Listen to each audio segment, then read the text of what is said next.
नमस्ते दोस्तों। पिछले अध्याय में हमने जाना था कि हम वैसे नहीं हैं जैसे हम अपने बारे में सोचते हैं। हम अपने थॉट्स नहीं हैं, हम विटनेस हैं। लेकिन एक सवाल अभी भी बाकी है। अगर ये सब सच है तो फिर वो शांति, वो आजादी, वो मुक्ति जिसे हम पूरी जिंदगी ढूंढते रहते हैं, वो मिलती कैसे है?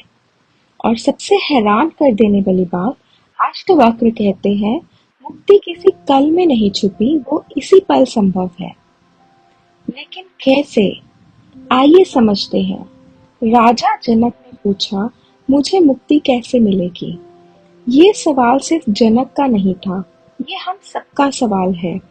हम भी तो यही पूछते हैं, मैं कब खुश होऊंगा, मैं कब शांत होऊंगा, मैं कब डर से आजाद होऊंगा।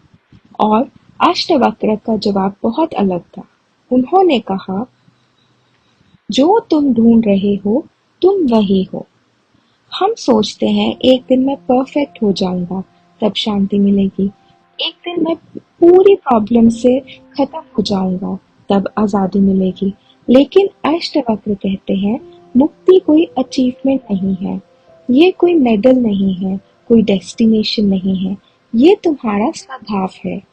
जैसे सूरज को रोशनी पाने की जरूरत नहीं होती, वैसे ही तुम्हें मुक्ति पाने की जरूरत नहीं। तुम उसे भूल गए हो, बस याद करना है। और यहाँ अष्टावक्र एक और गहरी बात कहते हैं। हम हर चीज को पकड़ कर रखते हैं, अपनी इमेज, अपने फियर्स, अपने रिग्रेट्स, अपनी एक्सपेक्टेशंस, और फिर कहते हैं मैं बहुत बोझ महसूस करता हूँ। अष्टवक्र कहते हैं जो तुम पकड़ कर बैठे हो उसी ने तुम्हें पकड़ रखा है। कभी कभी आजादी पाने के लिए कुछ नया पाने की जरूरत नहीं होती, सिर्फ छोड़ने की जरूरत होती है। सोचिए, किसी ने सालों पहले आपको कुछ बुरा कह दिया। वो इंसान तो आगे बढ़ गया, लेकिन आप अभी भी उस बात को पकड़ कर बैठे हैं। दर्द उस पल में नहीं था, दर्द उस पकड़ कर रखने में था। हमारा मन या तो पास्ट में होता है या फ्यूचर में। पास्ट का गिल्ट, फ्यूचर की एंजाइटी, लेकिन जिंदगी, वो तो सिर्फ इस पल में हो रही है। अष्टवक्र कहते हैं इस पल में टिक जाओ, इसी पल में पूरे हो, इसी पल में मुक्ति संभव है।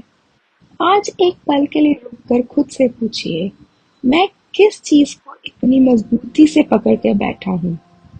कोई डर, कोई गिल्ट, कोई एक्सपेक्टेशन?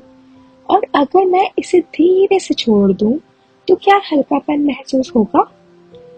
अष्टवक्र गीता का दूसरा अध्याय हमें याद दिलाता है कि आजादी कोई फ्यूचर प्रोजेक्ट नहीं है, मुक्ति कोई रिवॉर्ड नहीं है, वो इसी पल संभव है जब हम अपनी पकड़ ढीली कर देते हैं और याद करते हैं कि हम पहले से ही पूरे हैं। लेकिन अगर हम विटनेस हैं और मुक्ति इसी पल संभव है, तो फिर एक और सवाल उठता है, ये साक्षी भाव आखिर होता क्या है? इसका अनुभव कैसे किया जाए? इसी पर बात करेंगे अष्टवक्र गीता के चैप्टर 3 में। अगर ये बातें आपको अपने अंदर झांकने पे मजबूर कर रही हैं, तो इस पूरे अष्टवक्र गीता जर्नी का हिस्सा जरूर बनिए। अगर ये वीडियो पसंद आया तो लाइक, शेयर और सब्सक्राइब करना ना भूलें। और याद रखिए, जिस शांति को तुम बाहर ढूंढ रहे हो, शायद वो तुम्हारे अंदर इसी पल चुपचाप इंतजार कर रही है तुम्हारा। धन्यवाद।